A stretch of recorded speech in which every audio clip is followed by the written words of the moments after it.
perkembangan peserta didik. Assalamualaikum warahmatullahi wabarakatuh. Halo guys, perkenalkan nama saya Yunisha Ranuh Maruri. Saya dari Fakultas Ilmu Tarbiyah dan Keguruan IAIN Ambon, jurusan Pendidikan Agama Islam, PAI, kelas D semester 6. Di sini saya akan menjelaskan tentang dua teori perkembangan peserta didik, yaitu teori kognitif Piaget dan teori perkembangan Vygotsky. Pertama, saya akan membahas yaitu tentang teori kognitif Piaget. Sebelum saya membahas tentang teori tersebut, alangkah baiknya kita membahas tentang biografi dari Piaget ini. Bernama asli Jean Piaget, beliau lahir di Neuchâtel, Swiss pada tanggal 9 Agustus 1896 dan beliau wafat pada tanggal 16 September 1980 di Jenewa, Swiss. Ayahnya bernama Arthur Piaget. Beliau adalah seorang profesor di Universitas Neuchâtel, Swiss, dan ibunya yang bernama Rebecca Jackson. Beliau merupakan orang yang cerdas dan energi. Oke, kita masuk ke pembahasan teori ini. Dalam teori Piaget ini, ia menjelaskan bahwa perkembangan kognitif yaitu suatu proses genetik yang didasarkan atas suatu mekanisme biologis perkembangan syaraf. Jadi, dengan bertambahnya umur seseorang, maka semakin kompleks pula susunan sel syarafnya dan semakin meningkat pula kemampuannya. Jadi, menurut Piaget ini, proses belajar seseorang akan mengikuti pola dan perkembangan sesuai dengan usianya masing-masing. Piaget kemudian membagi tahap-tahap perkembangan kognitif ini menjadi 4 tahap. Yang pertama, tahap sensori motorik, berlangsung saat usia 0-2 tahun. Yang kedua, tahap praoperasional berlangsung saat usia 2-7 tahun. Yang ketiga, tahap operasional konkret berlangsung saat usia 7-11 tahun. Dan keempat, tahap operasional formal berlangsung saat usia 12 sampai seterusnya. Kita beralih ke teori yang selanjutnya, yaitu teori kedua tentang teori perkembangan Vygotsky. Sebelum kita masuk ke pembahasan tentang perkembangan Vygotsky, mari kita simak biografi dari seorang Vygotsky ini. Bernama asli Lev Semyonovich Vygotsky, berkebangsaan Rusia, lahir di Tsarits 17 November tahun 1896 dan meninggal pada tanggal 11 Juni 1934. Ia adalah seorang ahli psikologi sosial berasal dari Rusia.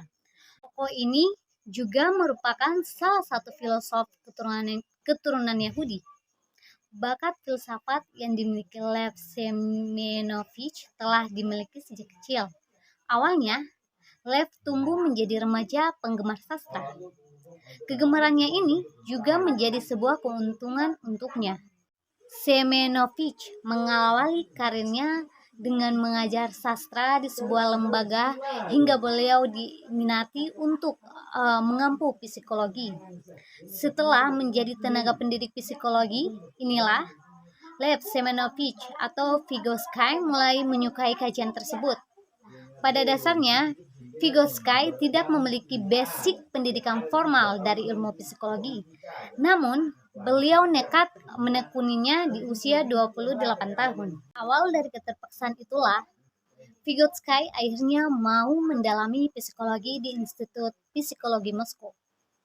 Vygotsky melanjutkan sekolahnya di tahun 1925 dengan usia yang sudah matang. Namun, hal tersebut tidak membatalkan semangatnya. Ia menulis tugas akhir disertai untuk program strata 2-nya dengan judul Psychology of Art. Selanjutnya, kita masuk ke pembahasan dari teori Vygotsky ini. Teori perkembangannya disebut teori revolusi sosiokultural atau sociocultural revolution. Hasil risetnya banyak digunakan dalam mengembangkan pendidikan bagi anak usia dini.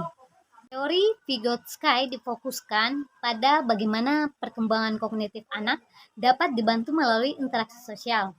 Menurut Vygotsky, kognitif anak-anak tumbuh tidak hanya melalui tindakan terhadap objek, melainkan juga oleh interaksi dengan orang dewasa dan teman sebayanya. Bantuan dan petunjuk dari guru dapat membantu anak meningkatkan keterampilan dan memperoleh pengetahuan.